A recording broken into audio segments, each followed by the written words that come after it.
నుంచి మిస్ అయిన కామెడీతో మనందరినీ కడుపుబ్బా నవ్వించడానికి ఆ ఫన్ జోన్లోకి, ఆ ఎంటర్టైన్మెంట్ జోన్లోకి మనందరినీ తీసుకెళ్ళబోతున్నటువంటి మా అల్లరి నరేష్ గారిని మాట్లాడవలసిందిగా రిక్వెస్ట్ చేస్తున్నాం. అందరికీ నమస్కారం అండి. ఇక్కడికి వచ్చే మీడియా మిత్రులకి అండ్ ఆడియన్స్ అందరికీ నమస్కారం. ఇందాక చోటా ప్రసాద్ గారు చెప్పారు 10 సంవత్సరాలు అయింది నరేష్ని కామెడీ సినిమా చూసాను. మార్చింది మీరే. ఇదిగోండి ఈయన రాజా గారు, చోటప్ గారు, బ్రహ్మ గారు వీళ్ళందరూ నాందితోటి నన్ను అంటే డిఫరెంట్ సినిమాలు చేద్దామని నన్ను ఎంకరేజ్ చేశారు. But the same time I always అంటే నేను ఎప్పుడు చెప్పాను కామెడీని ఎప్పుడు వదలలేదని. I was waiting for a right script and చాలా రోజుల తర్వాత నాకు చంద్రమోహన్ గారు వచ్చి ఒక కథ చెప్పారు. దాని తర్వాత ఆ కథ బాగా నచ్చింది. అండ్ ఇంకో హ్యాపీయెస్ట్ విషయం ఏంటంటే అన్నపూర్ణ అండ్ అలాగే హాస్య ఇద్దరు కొలాబరేట్ అవుతున్నారంటే దాట్స్ అంటే ఒక వన్ ఆఫ్ ద బ్లెస్సింగ్స్ అని చెప్పొచ్చండి. ఎందుకంటే మీ అందరికీ తెలుసు చిన్నప్పటి నుంచి నేను నాగార్జున గారు పెద్ద ఫ్యాన్ని. దాని తర్వాత ఆయనతో యాక్ట్ చేశాను నా స్వామి రంగాలు. ఇప్పుడు ఆయన ప్రొడక్షన్లో సినిమా చేస్తున్నాను. So it's all dream come true అన్నట్టు ఉంది. అండ్ ఈ సినిమా నేను డెఫినెట్గా చెప్తానండి. అంటే శ్రీనివాస్ రెడ్డి లేడు, ఇవాళ రాలేదు. పెద్ద నరేష్ గారు ఆయన కూడా షూటింగ్లో ఉన్నారు. మేము రెండో రోజు మూడో రోజు షూటింగ్ చేస్తుంటే శ్రీనివాస్ రెడ్డి వచ్చి నా దగ్గరకు వచ్చి ఒకటి అన్నాడు, అన్న ఒకటి చెప్పాలన్నాడు. ఏంటన్న? నాకు ఎందుకు ఈవీస్ వచ్చిన కదా సెట్లో వచ్చినట్టుందన్న చాలా రోజుల తర్వాత. ఎందుకంటే అంతమంది ఆర్టిస్టులు 30-40 మంది ఆర్టిస్టులు అండి. అంటే కరోనా తర్వాత తెలియకుండా సినిమాలు కానివ్వండి లేకపోతే టెక్నీషియన్స్ కానివ్వండి యాక్టర్స్ని కానీ కుదించడం మొదలుపెట్టారు. బట్ ఈ సినిమాకి మాకు చాలామంది కావాల్సి వచ్చారు. దాదాపు 30-35 మంది యాక్టర్స్ అండి, కామెడియన్స్ కానివ్వండి, అందరూ క్యారెక్టర్ ఆర్టిస్టులు కానివ్వండి. సో ఐ వాస్ చిన్న కొంచెం భయం ఉంది రాజా గారు ఎక్కడ అని. బట్ రాజా గారు అనుకున్నట్టు అందరినీ తీసుకొచ్చారు, ఎక్కడ కాంప్రమైజ్ అవ్వలేదు. అండ్ డెఫినెట్గా చాలా రోజులు ఎప్పుడు చెప్పను, ఈ సినిమా నేను చాలా కాన్ఫిడెంట్గా ఉన్నాను. అండ్ డెఫినెట్గా 2.5 hours మీరు ఏదైతే 10 సంవత్సరాల నుంచి మిస్ అయ్యారనుకుంటున్నాను నరేష్ని, అది డెఫినెట్గా ఫుల్ఫిల్ అవుతుంది. అండ్ 2.5 hours మిమ్మల్ని కంటిన్యూస్గా నవ్విస్తాం.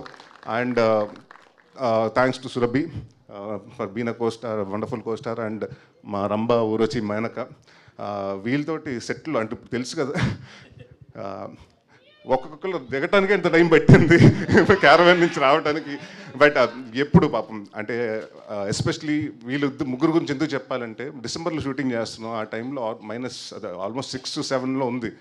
ఆ టైంలో ఇలాంటి కాస్ట్యూమ్స్ చేసుకుని నైట్ అంతా దాదాపు పొద్దున్న 5 వరకు 6 వరకు షూట్ చేశారు. అండ్ వాళ్ళు చాలా సిన్సియర్గా చేశారు. అండ్ అందరికీ ఈ సినిమా చేసిన ప్రతి ఒక్క టెక్నీషియన్స్కి, అలాగే మా నందు గారు, నాకు ఆయన చాలా ఇష్టం. అంటే చాలామంది అడుగుతున్నారు కామెడీ సినిమాలు ఎందుకు రావట్లేదు ఈ మధ్యకాలం అని. కామెడీ రాసి వాళ్ళు తక్కువయ్యారు. అండ్ నేను అదే చెప్పాను నందు గారికి, సార్ మీరు డైరెక్టర్ అయిపోవద్దు అండ్ ప్లీజ్ సీరియస్ సినిమాలు కాదు కామెడీ సినిమాలు రాయండి అని. అండ్ ఆయన ఒక విజన్, చంద్రమోహన్ గారు ఎంత అనుకున్నారంటే ఆ విజన్ని 100% అంటే నేను చదువుతున్నప్పుడు కూడా అంటే ఫస్ట్ మీ నవ్వుకుంటే ఆన్ సెట్లో అది డెఫినెట్గా అది వస్తుందని నేను అనుకున్నాను. అండ్ చాలా రోజుల తర్వాత సీన్ పేపర్ చూసి నవ్వుకుని ఎంజాయ్ చేస్తూ, అంటే ఒక సీరియస్ సినిమాలు చేసినప్పుడు ఒక మైండ్లో ఉంటామండి. అంటే అది మూడ్ అంటారా లేకపోతే ఆ క్యారెక్టర్లో ఏదో ఆలోచిస్తూ దాని గురించి ఉంటాం. బట్ కామెడీ సినిమా చేసేటప్పుడు చాలా ఫన్ ఉంటుందండి. ఈ సినిమా చాలా ఎంజాయ్ చేస్తూ చేసాం. సో అగైన్ మా రాజా గారు చెప్పినట్టు ఈ సినిమా September 4th పెద్ద హిట్ అవుతుంది. అండ్ నెక్స్ట్ ఇమ్మీడియట్గా మళ్ళీ రాజా గారితో సినిమా చేస్తున్నాం. అండ్ మా చైతన్య భరద్వాజ్ గారికి మంచి ఇది ఇచ్చారు, మాకు సాంగ్స్ ఇచ్చారండి. అండ్ ఆర్ఆర్ కూడా చాలా బాగా చేశారు. And thank you sir. And Rama Reddy గారికి, మా చోటా ప్రసాద్ గారికి, అంటే మా సినిమాల్లో అన్ని టైటిల్స్ మారుతుంటాయి కానీ పేర్లు మారవండి.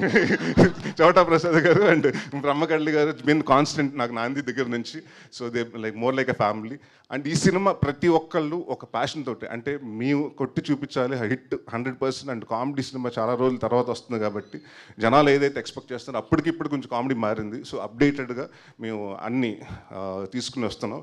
అండ్ September 4th డెఫినెట్గా మిమ్మల్ని అందరిని నవ్విస్తాం, ఈ సినిమాతో ఎంటర్టైన్మెంట్ చేస్తాను నేను గ్యారంటీగా చెప్తున్నాను. Thank you very much. Thank you Naresh గారు, థ్యాంక్ యూ సో మచ్. ఒకవేళ టాలీవుడ్లో ఉన్న హీరోయిన్లలో రంభ, ఊర్వశి, మేనక అన్న బిరుదులని ఇవ్వాలి అనుకుంటే ఎవరికి ఇస్తారు? రంభ ఎవరు, ఊర్వశి ఎవరు, మేనక ఎవరు? అది మా డైరెక్టర్ గారిని అడగాలండి. మీరు చెప్పండి. యాజ్ ఎ హీరోగా నార్మల్గా అండ్ చాలా వర్క్ చేసిన వాళ్ళు కాదు మిగతా హీరోయిన్లు అంటే అందరూ అంటే మంచి యాక్టర్సే కదండి. మీ సినిమా టీం కాకుండా మిగతా హీరోయిన్లలో రంభ అని ఎవరిని చెప్పండి అమ్మ, ఎవరన్నా చెప్పండి మీరు.